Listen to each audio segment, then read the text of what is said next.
Good morning everyone. आज के इस क्लास में हम लोग नेक्स्ट टॉपिक पे डिस्कशन करेंगे और हम लोग प्रीवियसली क्लास में दो ऑलरेडी टॉपिक पर डिस्कशन कर चुके हैं, where did people live and movement of the people. आज हम लोग बचे हुए next names of the land, finding out about the past, different past, what do date means, इन सारे टॉपिक पे वन बाय वन डिस्कशन करेंगे।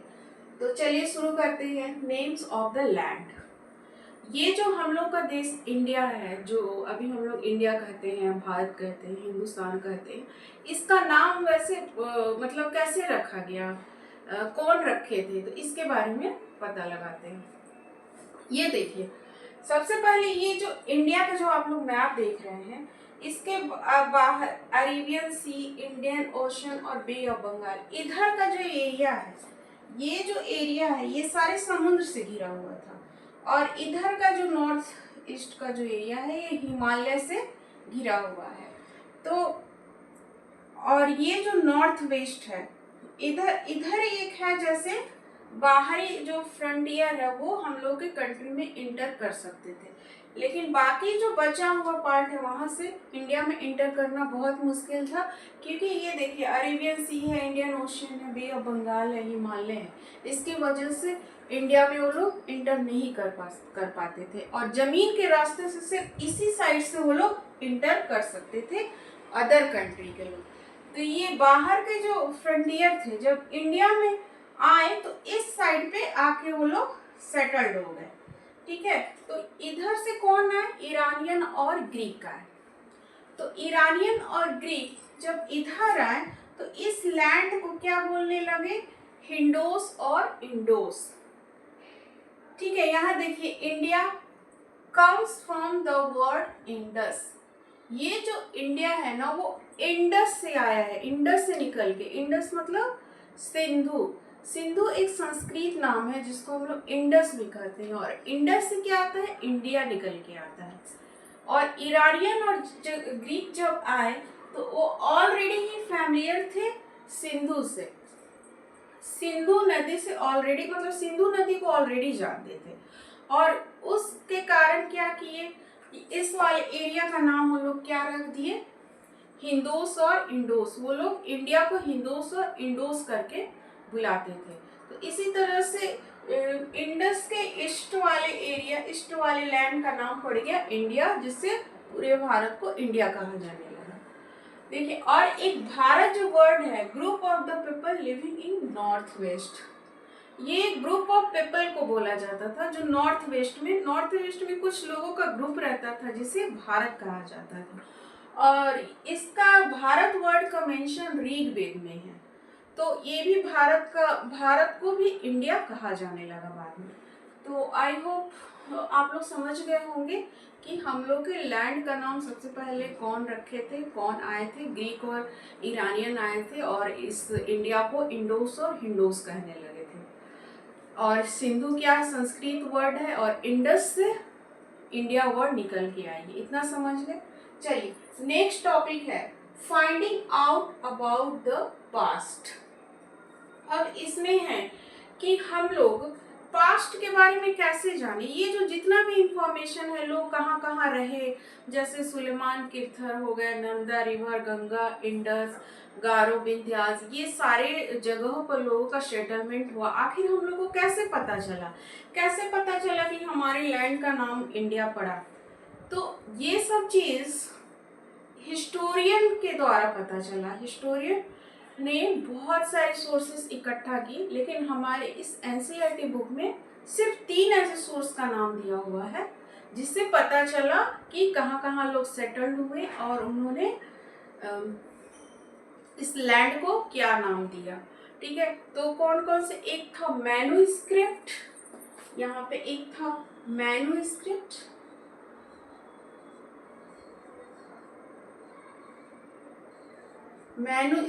था, और एक था इंस्क्रिप्शन।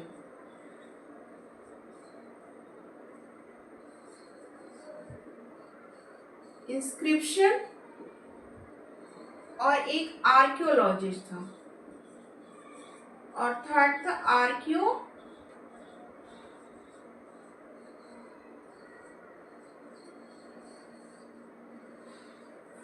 आर्कियोलॉजी।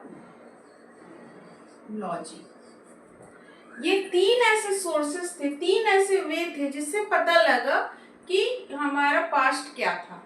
ठीक है, देखिए हिस्टोरियन जो होते हैं और आर्कियोलॉजिस्ट, ये दोनों क्या होते हैं, दोनों से हम लोग के पास्ट के बारे में पता चलता है। तो ये एक डिटेक्टिव की तरह होते हैं। हिस्टोरियन जो होते हैं एक डिटेक्टिव की तरह होते हैं। वो क्या करते हैं, सारे सोर्सेस को इकट्ठा करते हैं, फिर उसकी स्टडी करते हैं और बिट बाय बिट सारे पार्ट को कहानी की तरह जोड़ते हैं और हम लोगों को इससे इतिहास के बारे में अच्छे से जानकारी मिलती है। तो हिस्टोरियन का बहुत बड़ा रोल होता है हम लोग के पास्ट के बारे में जानने के लिए। लेकिन आप लोग के मन में जिज्ञासा होती होगी, आखिर हिस्टोरियन और आर्कियोलॉजिस्ट दोनों तो, हिस्टोरियन किसे कहते हैं, archaeologist, what is the difference between historian and archaeologist? तो historian study sources and create the history and understand the past, and archaeologists excavate the remains building bones and tools, and we understand the past. Archaeologist क्या करते हैं, वो bones का, tools का, remaining building का excavate करते हैं, खुदाई करते हैं और उस टूल से पता करते हैं कि कौन से टाइम में कौन से टूल्स यूज़ किया जाता था पहले, किस तरह के बोन से पता लगा लेते थे कि किस तरह के एनिमल्स यहाँ पे रहते थे। फिर रिमेनिंग बिल्डिंग से भी पता लगाते थे कि यहाँ पे भारत से पहले इस अभी के प्रेजेंट डेट से पहले कौन कौन से सिविलाइजेशन आया था। जैसे हड़प्पा सिविलाइजेशन आप लोग पढ़े होंगे, तो इंडस सिविलाइजेशन रिमेनिंग बिल्डिंग से ही पता चला। तो इस तरह से हिस्टोरियन और आर्कियोलॉजिस्ट का हिस्ट्री पता करने का में बहुत बड़ा रोल है और ये सोर्सेस के जरिए ही पता लगाते थे। तो हम लोग ये समझ गए। तो देखिए ये तीन ऐसे सोर्सेस थे जिससे पता चला कि हम लोग का पास्ट क्या था। तो मैन्युस्क्रिप्ट जो होता है ना, वो मैनु मतलब हैंड, हाथ से लिखा हुआ, हैंड रिटन डॉक्यूमेंट्स को हम लोग मैन्युस्क्रिप्ट कहते हैं। ठीक है, तो ये जो मैन्युस्क्रिप्ट था, ये नहीं कि आज के जैसे प्रिंटिंग प्रेस है, कागज है, उस पर देख के प्रिंट छाप दिया गया है, कागज जिससे पता चल जाता है, किताब बन जाता है, पेपर मैगजीन बन जाता है। लेकिन नहीं, उस समय क्या था, पाम लीफ पे लिखा होता था और बार्क ऑफ द ट्री, और जो पेड़ होते थे उसके छाल पे भी लिखा जाता था। ठीक है, तो वो बहुत ही मैन्युस्क्रिप्ट को संभालना एक बहुत बड़ी उसके साथ प्रॉब्लम थी कि इसको कैरी करना बहुत ही मुश्किल काम था। बहुत ऐसे मैन्युस्क्रिप्ट थे जो डिस्ट्रॉय हो गए थे क्योंकि इसलिए सुरक्षित नहीं रह पाते थे क्योंकि वो पत्ते पे लिखा जाता था, तो कितना दिन चलता, वो कीड़ा मकोड़ा भी खा गए। लेकिन कुछ ऐसे मैन्युस्क्रिप्ट है जिसको प्रिजर्व किया गया। अभी भी आज आप लोग टेम्पल में जाइए या कोई मोनास्ट्रीज में जाइए तो मैन्युस्क्रिप्ट को देख सकते हैं कि कैसा कुछ है जो प्रिजर्व करके रखा गया है। इंस्क्रिप्शन है दूसरा, एक दूसरा सोर्स है इंस्क्रिप्शन, जिससे पता चला हमारे हिस्ट्री के बारे में, इतिहास के बारे में। इंस्क्रिप्शन के एक हार्ड सरफेस पे लिखा जाता था, जैसे स्टोन हुआ, मेटल हुआ, इस पे वो लोग कार्ड कर देते थे और उस पे लिखते थे, तो वो प्रिजर्व रहता था कि पत्थर पे लिखा हुआ जो हजारों लाखों साल पहले भी लिखा रहेगा तो वैसे के आज इट इज वैसे ही रहेगा। तो इसमें एक कंधार इंस्क्रिप्शन के बारे में दिया गया है जो आज के प्रेजेंट डे अफगानिस्तान में है। तो उस कंधार इंस्क्रिप्शन में अशोका के ऑर्डर को लिखा गया है कि अशोक के ऑर्डर को जैसे हम लोग फॉलो करें, उसका ओबे करें। ठीक है, और ये अफगानिस्तान में मिला है। अफगानिस्तान का एक कंधार इंस्क्रिप्शन है जिसमें अशोका के ऑर्डर को लिखा गया है और उस जो ऑर्डर है, इस इंस्क्रिप्शन में दो स्क्रिप्ट का यूज किया गया है, एक ग्रीक और आर्मेइक। जो टॉप में है वो ग्रीक स्क्रिप्ट है और जो बिलो में है, नीचे है, वो आर्मेइक स्क्रिप्ट है। तो टॉप वाले ये जो स्क्रिप्ट होता है वो एक लेटर और शाइन का कंटेंट रहता है और उसी को हम लोग क्या बोलते हैं, इंस्क्रिप्शन बोलते हैं, इसके लैंग्वेज बोलते हैं। ठीक है, तो इस तरह से एक इंस्क्रिप्शन मिला है। ठीक है, तो ये पता चल गया, इंस्क्रिप्शन पता चल गया, मैन्युस्क्रिप्ट पता चल गया। अब आर्कियोलॉजी क्या होता है? आर्कियोलॉजिस्ट जो थे वो एक्सकवेट करते थे बोन्स का, टूल्स का, रिमेनिंग बिल्डिंग्स का। तो बोन्स के थ्रू पता लगा लेते थे कि यहाँ पे कौन से जानवर रहते थे, यहाँ पे पशुपालन था, कैसे एनिमल की रेयरिंग होती थी। टूल से भी पता लगा लेते थे कि टूल्स की स्टडी जब करते थे तो पता लग जाता था कि यहाँ पे किस तरह के स्टोन का यूज़ किया गया है, किस तरह के टूल्स का यूज किया गया है। और फिर रिमेनिंग बिल्डिंग से भी पता चल लगाते थे कि कौन कौन से सिविलाइजेशन आई हम लोगों से पहले। तो ये 3 ऐसे मेन सोर्स है जो एनसीईआरटी बुक में दिया गया है, जो काफ़ी इम्पोर्टेंट है, और इसी सोर्सेस के जरिए हम लोग इतिहास के बारे में समझ पाए, अपने एंशिएंट पास्ट के बारे में जान पाए। नेक्स्ट टॉपिक देखिए, डिफरेंट पास्ट। इसका मतलब क्या होता है?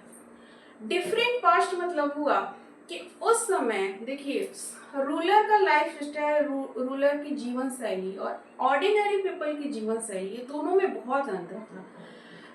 राजा रानी का आलिशान जीवन यापन था। वो लोग कोई भी बैटल को विक्ट्री करते थे तो उसको उसका रिकॉर्ड रखते थे, कोई भी अपना ऑर्डर देना होता उसका रिकॉर्ड रखते थे।